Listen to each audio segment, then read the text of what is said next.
We are at Reagan Presidential Library. We'll see what happens. Let's take a visit.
Bit of history that you probably don't know. Welcome to the White House. Marine One will be landing momentarily, bringing the President and First Lady home to what many call the People's House. The White House grounds occupy 18 acres, and one of its most famous features is the South Lawn. It was first conceived by Thomas Jefferson, but didn't become the South Lawn as we know it until the White House was rebuilt after being burned down by the British in the War of 1812 during the presidency of James Madison. The familiar lawn has served many purposes. Sheep grazed here as late as Woodrow Wilson's term. Children enjoy the annual Easter egg hunt, restored to the South Lawn by Nancy Reagan in 1981. Foreign dignitaries are honored here.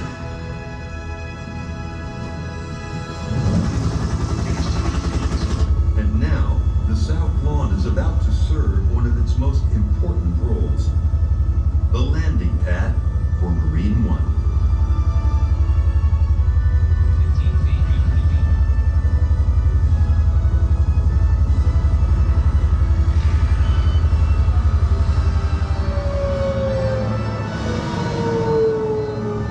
As the White House staff prepares for the President's arrival, we'll head inside, where we can meet with him in the Oval Office.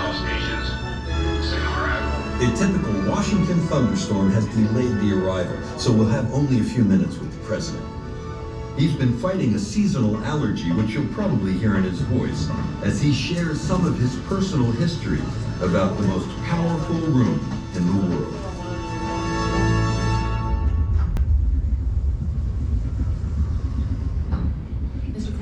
Your cabinet meeting will be starting shortly. Thanks.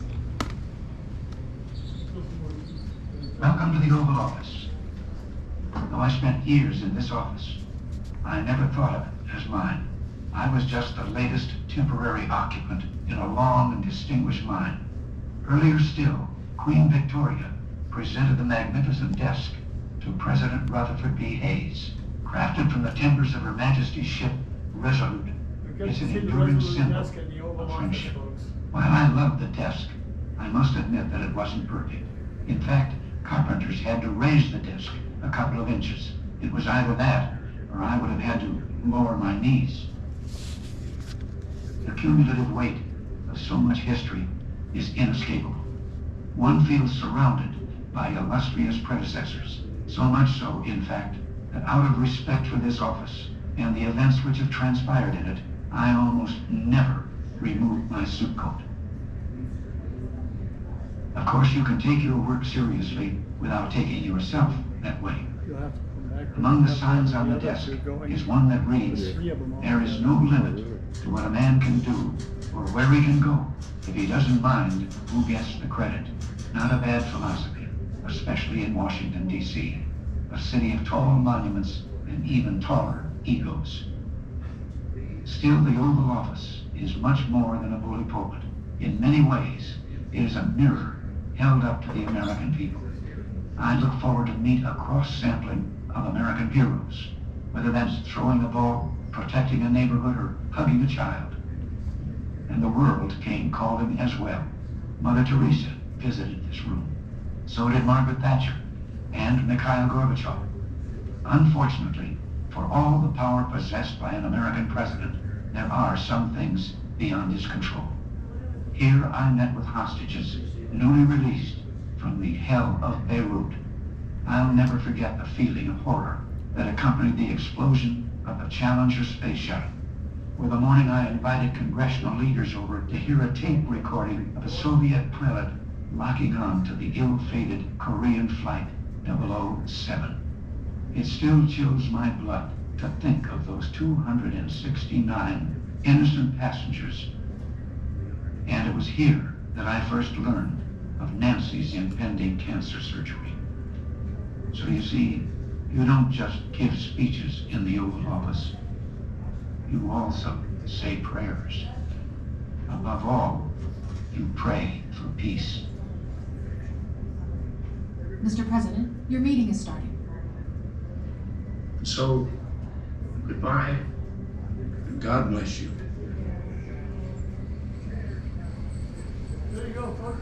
Hope you enjoyed that hologram of President Reagan. It's a unique experience for us. The Reagan Museum tour will begin over here to your village. You too, sir.